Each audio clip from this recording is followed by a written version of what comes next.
ये आकाशवाणी रायपुर है। प्रादेशिक समाचार बुलेटिन के साथ मैं शुभ्रा भट्टाचार्य।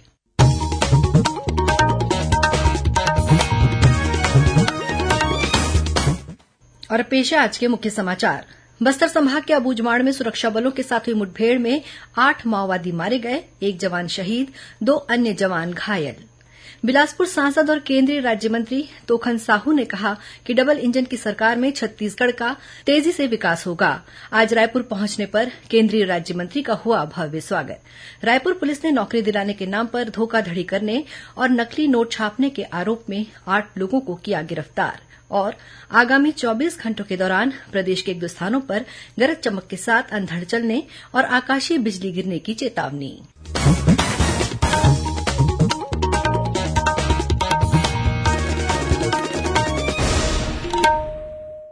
अब समाचार विस्तार से।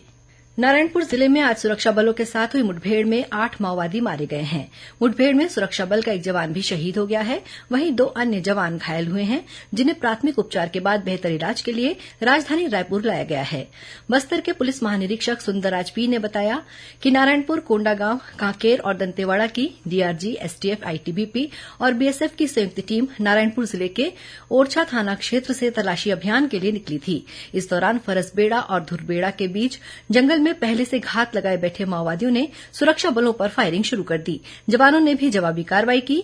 इस दौरान 8 माओवादी मारे गए, वहीं 1 जवान शहीद हो गया और 2 अन्य जवान घायल हो गए हैं। मुठभेड़ के बाद घटनास्थल की तलाशी के दौरान मारे गए सभी माओवादियों के शव बरामद कर लिए गए हैं। इसके अलावा मौके से 2 राइफल, 1 बीजीएल लॉन्चर सहित भारी मात्रा में हथियार और अन्य माओवादी सामग्रियां बरामद की गई हैं। पुलिस ने मुठभेड़ में और अन्य माओवादियों के मारे जाने या घायल होने का दावा किया है। इस बीच बीजापुर जिले के भैरमगढ़ और मिरतुर में छत्तीसगढ़ सशस्त्र बल की टीम ने तलाशी अभियान के दौरान 5 लाख की नामी महिला एलओएस कमांडर सहित 4 माओवादियों को गिरफ्तार किया है। इनके पास से बड़ी मात्रा में विस्फोटक सामान और माओवादी सामग्रियां बरामद की गई हैं। वहीं इसी जिले के नैमेड़ थाना क्षेत्र के गदामली कडेर के बीच निर्माणाधीन सड़क मार्ग पर रोड ओपनिंग के दौरान केंद्रीय रिजर्व पुलिस बल सीआरपीएफ की टीम ने 3 आईईडी बरामद किए हैं। इनमें 2 आईईडी 30-30 किलो और 1 10 किलोग्राम का था, जिसे बम निरोधक दस्ते की टीम ने मौके पर ही निष्क्रिय कर दिया। बिलासपुर सांसद और केंद्रीय आवास तथा शहरी कार्य राज्यमंत्री तोखन साहू ने कहा है कि डबल इंजन की सरकार में छत्तीसगढ़ का तेजी से विकास होगा। केंद्रीय राज्यमंत्री का पदभार संभालने के बाद आज पहली बार राजधानी रायपुर पहुंचे श्री साहू ने विमानतल में पत्रकारों से चर्चा करते हुए कहा कि केंद्र और राज्य सरकार मिलकर छत्तीसगढ़ के विकास के लिए काम करेंगी। केंद्रीय राज्यमंत्री का भाजपा कार्यकर्ताओं ने स्वामी विवेकानंद एयरपोर्ट पर भव्य स्वागत किया। इस मौके पर उप मुख्यमंत्री अरुण साव, स्वास्थ्य मंत्री श्याम बिहारी जायसवाल, बस्तर सांसद महेश कश्यप और विधायक मोतीलाल साहू सहित बड़ी संख्या में भाजपा नेता और कार्यकर्ता उपस्थित थे। इसके बाद श्री साहू रायपुर स्थित भाजपा कार्यालय पहुंचे, जहां वे आभार कार्यक्रम में शामिल हुए। इस दौरान श्री साहू का सम्मान किया गया। केंद्रीय राज्यमंत्री आज शाम रायपुर में छत्तीसगढ़ साहू समाज के कार्यक्रम में शामिल हुए, जहां समाज द्वारा उनका सम्मान किया गया। केंद्रीय राज्यमंत्री श्री साहू अपने छत्तीसगढ़ प्रवास के दौरान रायपुर के अलावा राजनांदगांव में आयोजित होने वाले स्थानीय कार्यक्रमों में शामिल होंगे। राज्य सरकार ने सामान्य श्रेणी, एपीएल प्राथमिकता और अंत्योदय अन्न योजना के तहत राशन कार्डधारियों का ई-केवाईसी और नवीनीकरण का कार्य आगामी 30 जून तक पूरा करने के निर्देश दिए हैं। ई-केवाईसी के लिए बचे हुए हितग्राहियों को नजदीक के शासकीय उचित मूल्य की दुकान में अपने राशन कार्ड के सभी सदस्यों का ई-केवाईसी आवश्यक रूप से किया जाना है। प्रदेश के आकांक्षी जिलों में हो रहे कार्यों की कल नीति आयोग की राज्य नोडल अधिकारी निधि छिब्बर ने समीक्षा की। इस मौके पर उन्होंने अधिकारियों से आकांक्षी जिलों के लिए तय किए गए सभी इंडिकेटर में रैंक सुधार के लिए समर्पण की भावना से काम करने के निर्देश दिए। उन्होंने कहा कि आकांक्षी जिला कार्यक्रम का उद्देश्य विकास के दौर में पिछड़ चुके जिलों में समावेशी विकास सुनिश्चित करना है।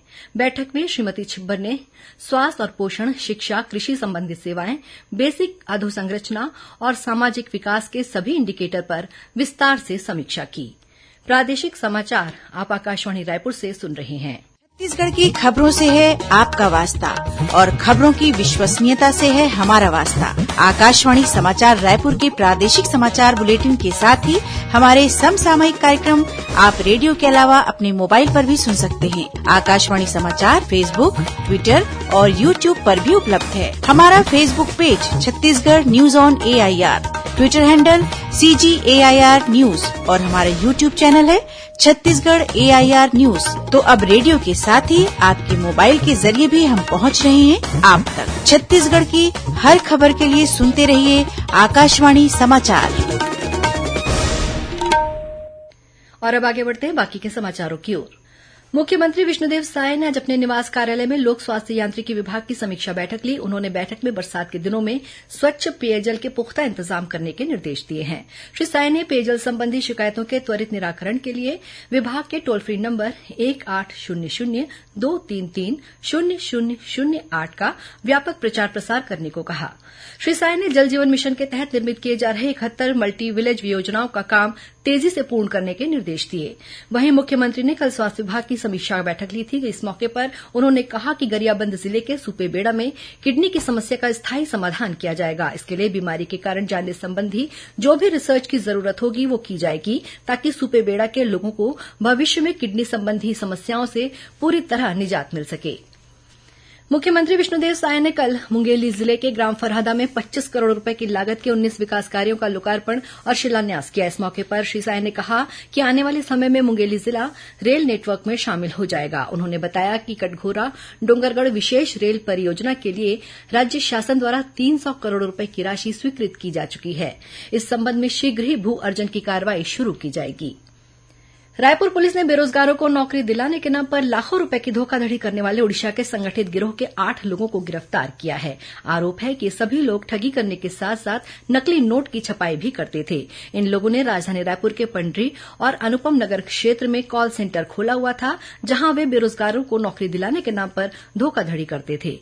इनके पास से वाहन, जेवरात, laptop, colour printer, mobile phone, note छापने की मशीन और शीट सहित अन्य सामान जब्त किया गया है।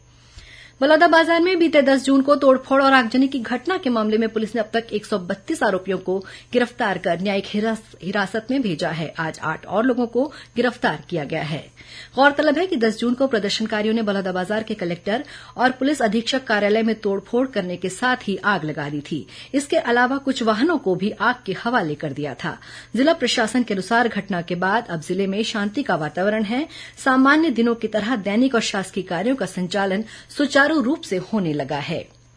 श्रोताओं, कल रविवार को हल्बी और गोंडी बोली में समाचार बुलेटिन प्रसारित किए जाएंगे। ये दोनों बुलेटिन आकाशवाणी केंद्र जगदलपुर से प्रसारित किए जाएंगे। इन्हें बस्तर संभाग में सुना जा सकेगा।